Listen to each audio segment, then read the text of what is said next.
নমস্কাৰ মিচিং আন্দোলনৰ দৰ্শকক স্বাগতম জনাই দিব বিচাৰিছো এই গুৰুত্বপূৰ্ণ খবৰ। দেশৰ পৰিস্থিতিৰ প্ৰতি লক্ষ্য ৰাখি বাতিল ফাটবিহু। বিভিন্ন জাতি জনজাতিৰ মহামিলনীস্থলী ফাটবিহু আজিৰে পৰা তিনিদিনীয়াকৈ অনুষ্ঠিত কৰা হৈছিল ফাটবিহু। প্ৰথম দিনৰ কাৰ্যসূচী অনুসৰি পতাকা উত্তোলন, স্মৃতি তৰ্পণ, বিহু দলসমূহৰ আদৰণি, প্ৰতীক উন্মোচন কৰা হয়। ইয়াৰ পিছতে ভাৰত আৰু পাকিস্তানৰ যুদ্ধৰ প্ৰতি লক্ষ্য ৰাখি ফাটবিহু স্থায়ী সমিতি আৰু উদযাপন সমিতিৰ বিষয়ববীয়াসকলৰ সৈতে এখনি জৰুৰী বৈঠকত মিলিত হয়। ইফালে এই পৰিস্থিতিৰ সন্মুখীন হোৱা বাবে অসমত মুখ্যমন্ত্ৰী হিমন্ত বিশ্ব শৰ্মাই বিহু অনুষ্ঠান বন্ধ কৰিবলৈ আহ্বান জনাইছিল।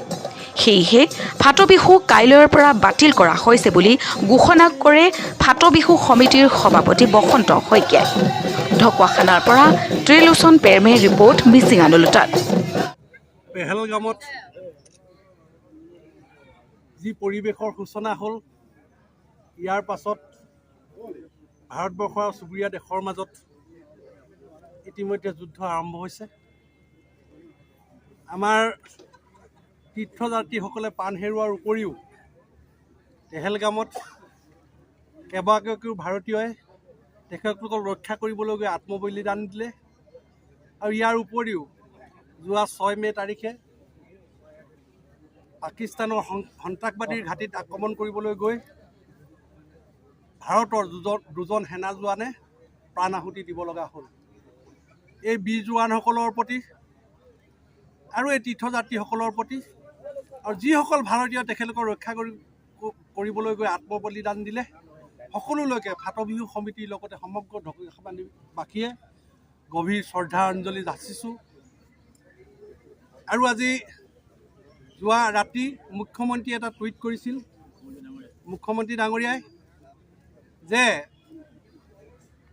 অহা 10 মে'ৰ পৰা আমি মাহজোৰা আমি কাৰ্যসূচী পাতিলোঁ। 10 মে'ৰ পৰা বিহুৰ কাৰ্যসূচীসমূহ বাতিল কৰি আমি বৰ্তমান দেশৰ ঐক্য সংহতিৰ লগত ঐক্যবদ্ধ হৈ থাকিব লাগে। আমি তেখেতৰ আহ্বানৰ প্ৰতি সহায় জনাইছোঁ। যিহেতু ফাটবিহুটো এটা কি কয় পৰম্পৰাগত অনুষ্ঠান, বহাগৰ শেষৰ দেওবাৰটোক শেষৰ দিন হিচাপে লৈ আজি শ বছৰ ধৰি ফাটবিহু শুক্ৰ শনি দেওবাৰে অনুষ্ঠিত কৰি আহিছে। গতিকে সেই অনুসৰি আমাৰ চিডুল ডেটত আজি এই ফাটবিহু অনুষ্ঠিত কৰা হৈছিল। গতিকে দেশৰ সাম্প্ৰতিক পৰিস্থিতিত মুখ্যমন্ত্ৰী মহোদয়ৰ আহ্বানৰ প্ৰতি সঁহাৰি জনাই আৰু নৰেন্দ্ৰ মোদী ডাঙৰীয়াৰ হাত শক্তিশালী কৰিবৰ কাৰণে আমি ঢকুৱাখানাবাসী তথা ফাটবিহু সমিতি উদযাপন সমিতি আমি তেখেতৰ কাষত থিয় দিছোঁ। প্ৰয়োজনত আমি সহযোগ কৰিবলৈ যাবলৈ সাজু আছোঁ। আৰু আমি আজি আমাৰ যি বৈঠক, আজি ফাটবিহুৰ বৈঠক অনুষ্ঠিত কৰি আমি এটা সিদ্ধান্তত উপনীত হ'লোঁ যে 9 মে'ৰ যি কাৰ্যসূচী, ইতিমধ্যে আমাৰ পতাকা উত্তোলন স্মৃতি তৰ্পণ, ইতিমধ্যে আমাৰ যি ফাটবিহুৰ প্ৰতীক এইবিলাক নিৰ্মাণ কৰি উলিয়াইছিলোঁ, এই প্ৰতীক উন্মোচন হৈছে। গতিকে এই তিনিওটা কাৰ্যসূচীৰ পিছত আৰু আমাৰ 2-1 কাৰ্যসূচী আছে। এইকেইটা আমি অনুষ্ঠুপীয়াকৈ আজি